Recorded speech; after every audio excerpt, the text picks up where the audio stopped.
This is Melissa Martinez with Austin American Statesman. And this is Christina Vidal with Walton's Fancy and Staple. And today we're going to make macaron cookies. We'll start by making a sugar syrup. Add 1 cup of sugar into a pot. Pour enough water just to cover until it looks and resembles like wet sand. And turn the burner on to medium. Allow it to sit without stirring until it reaches a soft ball stage, which is 240 degrees. While that's cooking, we'll start getting the mix going. Add 1 1/4 cup of almond flour and 1 1/4 cup of powdered sugar to a large bowl.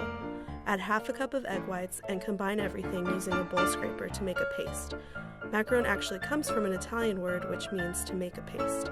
Make sure everything is incorporated and you can't see any more of the dry ingredients. Once you've created your paste, you can add your color into the mix.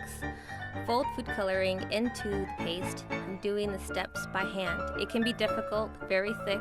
If you use an electric mixer, it will incorporate air and thus the cookies will not turn out properly.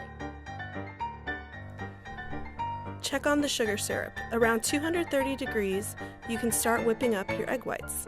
Add 1/2 cup and 2 tablespoons of egg whites to a stand mixer and beat them on medium speed. You don't want to over whip the egg whites because again, you'll incorporate too much air. When the sugar syrup reaches 240, take it off the burner and start adding into your egg whites. You want to pour the sugar syrup down the side of the bowl slowly. It's important not to pour it into the whisk. We don't want the sugar to make strands. Beat egg whites and sugar until the bowl is warm to the touch.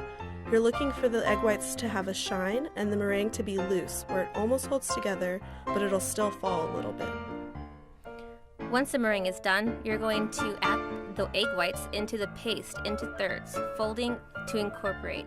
If you add it all at once, you'll kill the meringue and drop its volume. So adding in thirds allows you to loosen it up and incorporate it into the batter. Spoon the cookie batter into a pastry bag fitted with a 204 tip. Always have the top of the bag folded down while filling it. You can use a tall cup to stabilize it so you can easily fill the bag. As far as the size goes, it's your preference. Here at Walton's, we do $half sizes. The cookies don't grow or spread, so you can actually pipe them close together.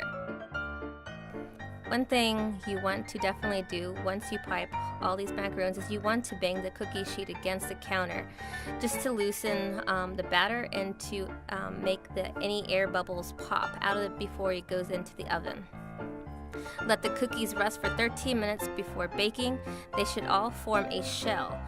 Bake on a preheated oven for 16 minutes at 275 degrees. Now we want to turn the cookies over. They're stuck to the paper, but they'll come off.